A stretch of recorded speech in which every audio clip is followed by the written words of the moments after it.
Hey everyone, Caffeine Man here, and today I am here with a slightly different video for you guys. Today I am going to be talking about everyday energy for everyday people. What exactly is that? It's coming right up.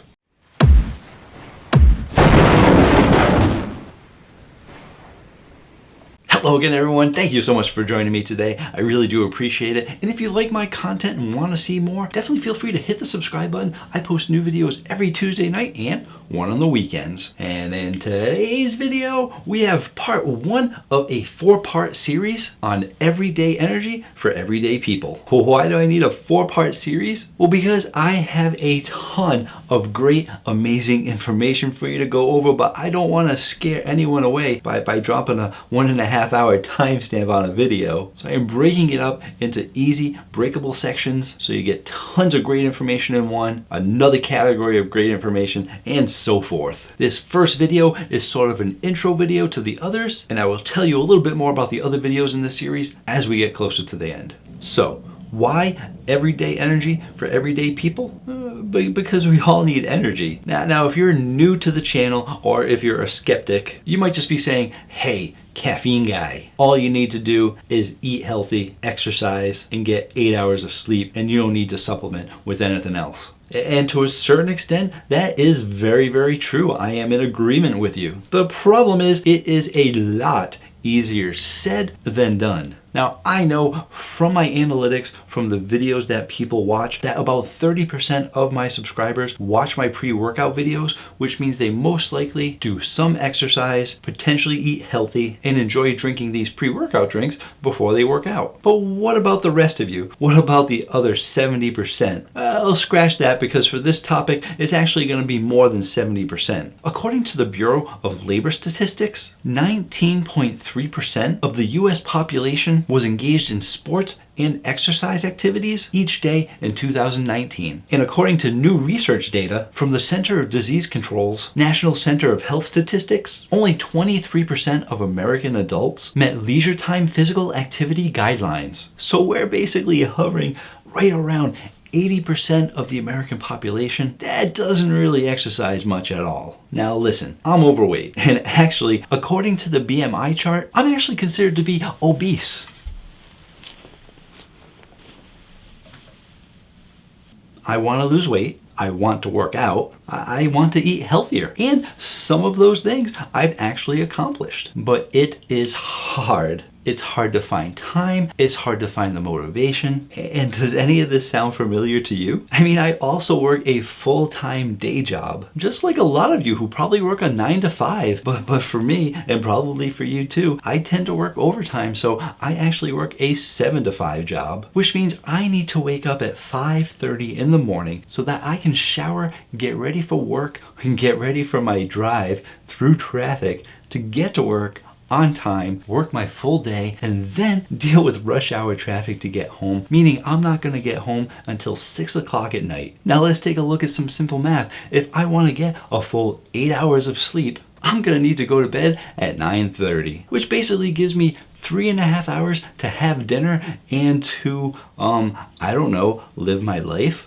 Are you all with me? Are you all feeling my pain? Are we in the same boat? Because I'm not even going to get into how much time I spend doing YouTube stuff. And also, there are plenty of people that aren't lucky enough to be able to have a 9 to 5 day job Monday through Friday like I do. They might work second shift. They might work third shift. They might just work nights and weekends because those are the only hours that are available for what they do. There's no steady work schedule. It varies each and every week. So when it comes to everyday people, it's hard to find time to work out. It's hard to eat healthy when you don't even have a normal work schedule. And even if you do have a normal work schedule, do you pack yourself a lunch, or are you gonna go out to lunch because it's a little bit easier, because we know how difficult it is to get healthy fast food? And 8 hours of sleep?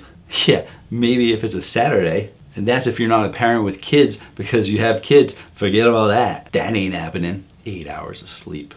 As if.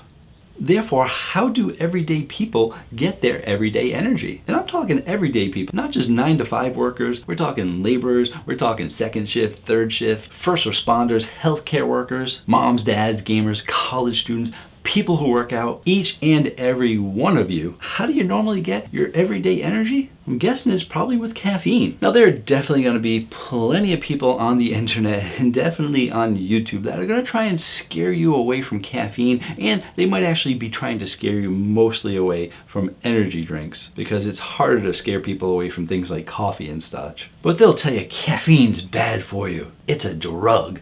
It's addictive. It does this, that, and the other to your body, and they'll list a whole bunch of stuff that it does, which if you actually look it up, those things are actually true. But if you're going to go ahead and look it up, why don't you actually read the entire article to realize that it's an excessive amount of caffeine on a regular basis that will give you these bad side effects. If you have a normal amount of caffeine, it is actually perfectly safe for you. And what is a regular amount of caffeine? Well, the Mayo Clinic and many other medical websites say that you should have no more than 400 milligrams of caffeine per day. If you stay under that 400 mark and you are a healthy adult over the age of 18, you will be perfectly fine. Those are general guidelines for everybody. There are other websites that actually give you a certain amount of caffeine based on weight, so that 400 could go up, it could go down, but overall 400 is a nice round number for most people. Now, there's no denying that caffeine, it is addictive, but it is also a necessity. Remember, addictive doesn't necessarily have to be a bad word. It doesn't have to have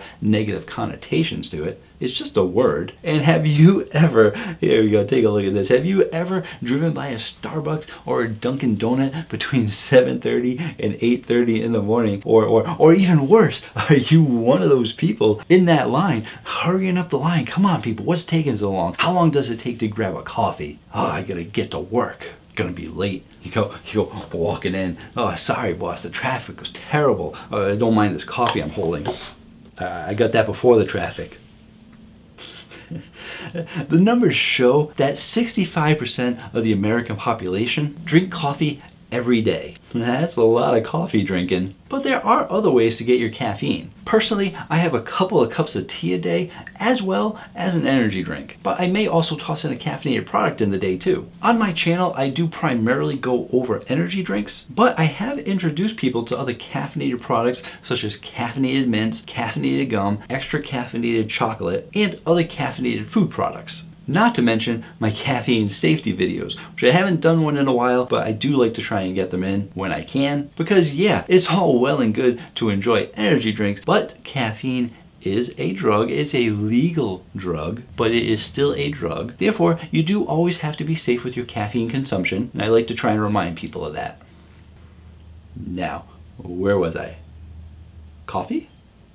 But yeah, not everyone likes coffee. I don't overly like coffee. If I do drink coffee, it's usually an iced coffee with lots of cream and lots of sweetener. Sucralose or Splenda, preferably, since I'm trying to, watch that sugar intake. But at that point, coffee's not really a healthy option when you put all that other stuff in it. It's more like coffee-flavored milk. Therefore, my alternatives are several cups of tea and an energy drink. And yes, at least one energy drink every day. Sometimes it might be two. And the reason for having more than one is not because I like to drink tons of energy drinks for tons of caffeine. No, it's all a matter of my caffeine needs for the day and how much caffeine is in the drink. I mean, you're not going to be seeing me drink a Bang or a Reign at 300 milligrams in one drink, because that's just too much all at one time. Unless, of course, I was going to be working out, because those are pre-workout drinks, or should be used as pre-workout drinks. Therefore, you want to get a big boost of energy for your workout in a short amount of time, so you drink it before working out, which is why you'll never see me drinking Bang or Reign. But I like to have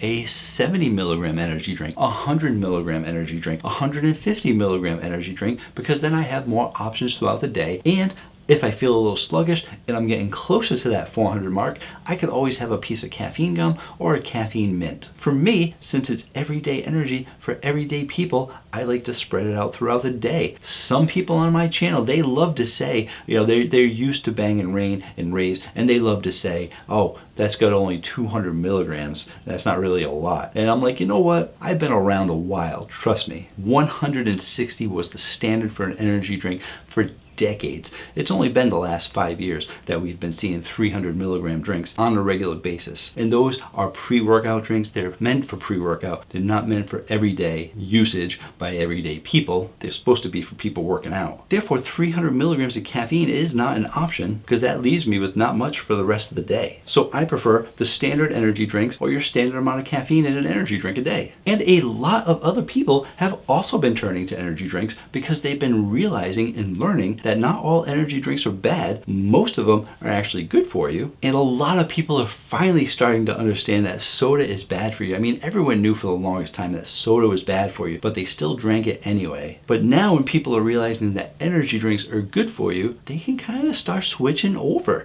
And listen, the last 3 years, soda sales have been on the decline and energy drink sales have been going up and up and up. One of the reasons why Pepsi bought Rockstar, because Pepsi, as a soft drink industry, numbers have gone down. They bought Rockstar to try and get their numbers up. And the energy drink sales are just going to continue to go up because there's actually a lot of supplement companies that are doing drinks. Because ever since, like I said, 5 to 8 years ago, somewhere within that range, Bang became really popular as a pre-workout, but becoming a lot more commonplace. So all these other supplement companies are coming out with energy drinks as well. And there are a lot of supplement companies getting in on this energy drink game, and they are doing amazing jobs with the flavors they're coming out with. It is only ramping up the competition for all the other companies to just get better and better. But of course, one of the biggest concerns still ongoing for energy drinks is the healthiness of energy drinks. If you are new to my channel,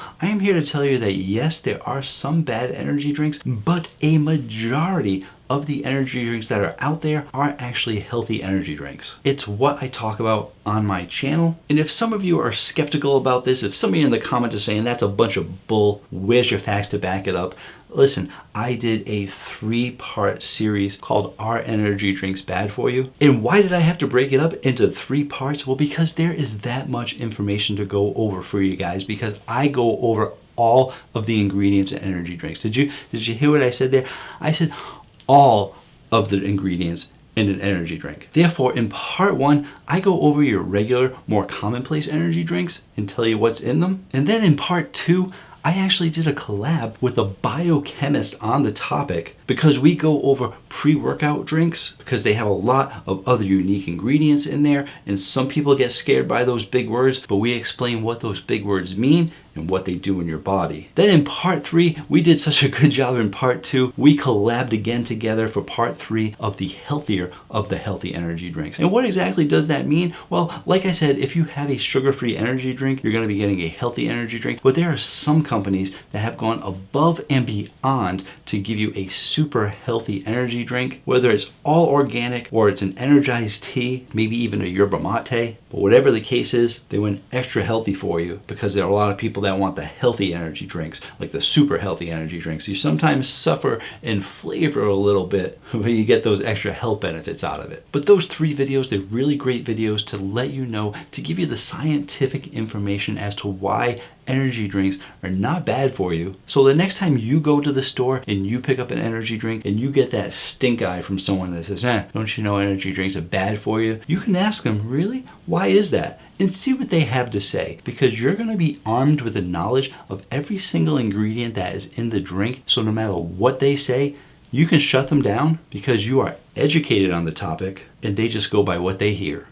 That's when you can educate them. And that's the goal on my channel. The goal is to educate everyone that not all energy drinks are bad for you, but between all of the energy drink reviews that I have on my channel, sometimes people are bombarded when they look at my channel and they go through my videos and they just see energy drink review, energy drink review. They just think I review energy drinks, and my message gets lost in the mix that I do want to promote caffeine safety as well as letting people know not all energy drinks are bad for you. So I thank all of you who have supported me, have watched my videos. I hope that you've learned a lot in a fun and entertaining way. And the reason why I have so many energy drink reviews is because you guys know that they're not bad for you, so you want to know about each and every drink that's coming out, because who doesn't want to know about a new drink that you could like that's good for you? But for all of you who are new to the channel and you think this sounds like it might be the place for you, or you want to learn more, you can definitely check out my playlist down below. I I try to organize them not just by energy drink reviews,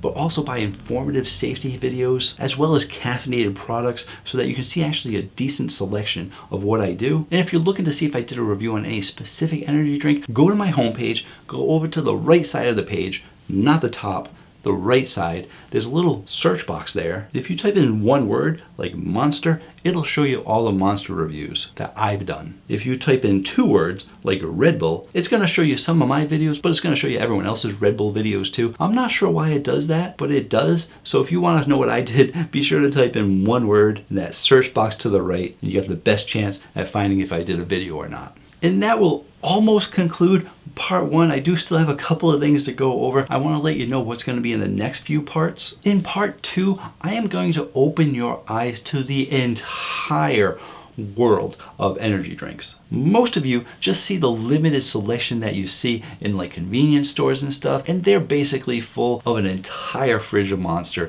entire fridge of Red Bull, entire fridge of Bang and stuff, because those are the three biggest energy drink companies in the world. So they purchase all the shelf space so that the other little guys can't get into the store. They make it difficult for everybody. But there is an entire world of energy drinks besides just those companies. And when you realize that there are more than just those companies, I know. I'm going to have my Monster lovers out there and say Monster's the best. And hey, they're the number 2 company in the world, so yes, they're good. But there are a ton of other great energy drink companies that have great flavors that you don't know about because you just have to go to a different store. You have to go to a vitamin shop. You have to go to a GNC. Or you may even have to buy it online. Not everyone likes to do that, but listen, if you find your favorite energy drink in the entire world and you love it so much, you have to buy it online, I'm pretty sure you're going to be able to learn to live with that. So also in part 2, we're going to be breaking down the subcategories of energy drinks. You have your standard energy drinks, pre-workout energy drinks, nootropic energy drinks, your healthy energy drinks, as well as all the different flavor profiles that you have. Because listen, why just have a boring Monster? When you can drink Swedish Fish from a can, you can have Skittles in a can,